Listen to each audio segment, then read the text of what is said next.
Greetings, dear viewers. This is George from Ireland, continuing my series about A-level history on the Third Reich. That's Germany 1933 to 34. So I'd got to late 1934. The Nazis were consolidating their power. The main problem for them was the SA and its leader Ernst Röhm, who was mouthing off about how Hitler was insufficiently radical, and he disparaged Hitler for getting matey with Prussian generals and aristocrats. There are other things like mass unemployment the Nazis were tackling, but this is something more dramatic. I'll come on to their employment policies later.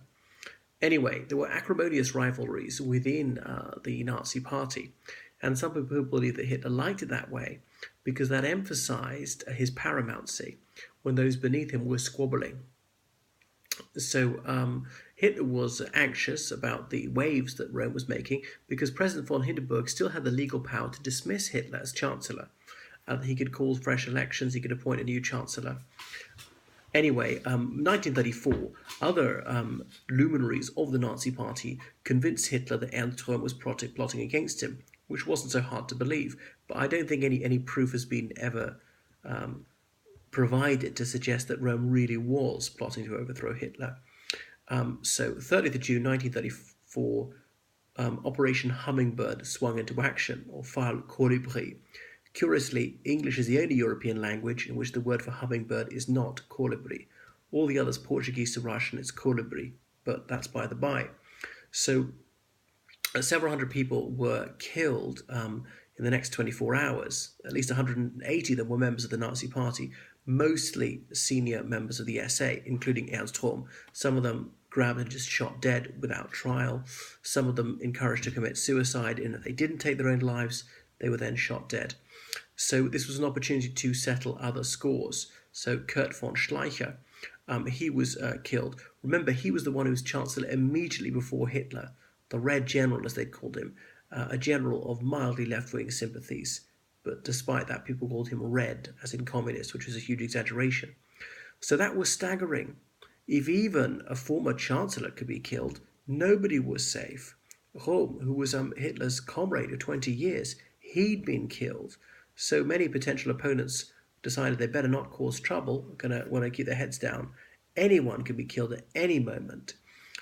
So President von Hindenburg, far from reprimanding Hitler, publicly thanked and praised Hitler for his precipitate action he'd taken to safeguard the state. So Hitler delivered a speech to the Reichstag, saying on the 30th of July, he had been the Supreme Court and executioner of the German people, and it had been necessary to act decisively and swiftly. And so the Reichstag voted to retrospectively legalize the actions that were taken. Just after that, 2nd of August, President von Hindenburg died. It had been clear a couple of days beforehand that his life was slipping away.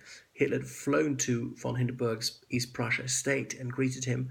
Von Hindenburg greeted Hitler as Your Imperial Majesty. That's because von Hindenburg was so senile, he thought Hitler was the Kaiser. Anyway, there had been plans laid to commemorate the 20th anniversary of the outbreak of the First World War. As it happens, von Hindenburg had croaked on that exact day. So the plans for this commemoration were then rejigged to be his torchlit, spectacular funeral. Hitler assumed the presidency, wasn't actually elected to it. Now, wait a second, the Chancellor and the President were supposed to be two different people, but Mr. A. Hitler had combined these two offices in himself. However, he preferred to be called Führer, as in leader. So by this stage, Germany really was a totalitarian state. There was a complete identification of party and state. Loyalty to Germany meant loyalty to the Nazi Party, and in democracy it would not be like that. So the conservative elite were glad that Hitler had taken some firm action against Ernst Röhm. Indeed, the Vice-Chancellor von Papen, a few weeks earlier, had made a speech at Marburg University saying that there were disruptive elements in society and they needed to be dealt with sharply.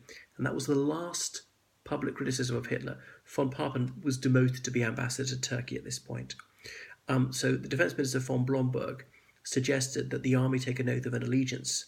So Hitler was delighted with that, naturally, and the army all gathered and they swore their oath. They would be loyal to Hitler personally, not as president or chancellor. Mentioned that, saying, "I swear by God this holy oath, that as a brave soldier I'd be willing to lay down my life for this oath, be loyal to the chancellor of the German people and Führer of the German Reich, Adolf Hitler," and so on. That was a rough wording. There was then a referendum held to validate Hitler's position as Führer. 90% of people voted yes. Even prisoners in concentration camps were permitted to vote. The Nazis could say, how democratic is that? Because, of course, if you're a prisoner, if you didn't vote the right way, there might be some grave consequences, with the emphasis on the grave. And now, that figure, is that a real result? I doubt it. There's no doubt that the Nazis did have some genuine support. I should have pointed out their March 1933 election, they'd polled 43% of the vote. And again, they had killed quite a few opponents and they had cheated a bit. So the real statistic was somewhat lower than 43%. It wasn't tiny. Anyway, the Nazis were pursuing a policy called Glacial Tour. It could be translated to harmonization or coordination. Everyone had to be pulling in the same direction. So all state agencies had to be actively Nazi. So anyone who was explicitly anti-Nazi would be sacked from their jobs. Outspoken opponents of the regime were already in the concentration camp or had fled. So people could be summarily sacked from the civil service, from schools, from the military, from the police, and so on. And in entertainment and business, people who knew it was good for them were not going to cause ructions for the Nazi party. Krupp, who owned the Krupp works in the west part of Germany, as in steel works that produced loads of armaments, he sought to suck up to the Nazis by sacking all his Jewish employees. There were examples of this sort of thing under the direction of Dr. Joseph Goebbels, who was the Nazis' propaganda chief and the Gauleiter, like mayor really, of Berlin. There was a massive book burning which had taken place in 1933 at the Humboldt University in the middle of Berlin. That night, books by pacifist, Jewish, socialist authors, anyone who was liberal or Marxist, they were all burnt in huge piles. You can see the Bookless Library Memorial there in Berlin. So the Nazis were rather anti-intellectual. So Germany really was a police state at this time. Hitler founded the Gestapo as in secret state police, Geheime Staatspolizei. First of all, it was only for Prussia, but then it was expanded throughout the whole of Germany. Its headquarters was Prinz-Regenstraße in Berlin, and that name was enough to strike terror into the heart of any German, because people could be brought there and subjected to the foulest tortures, and they seldom came out alive.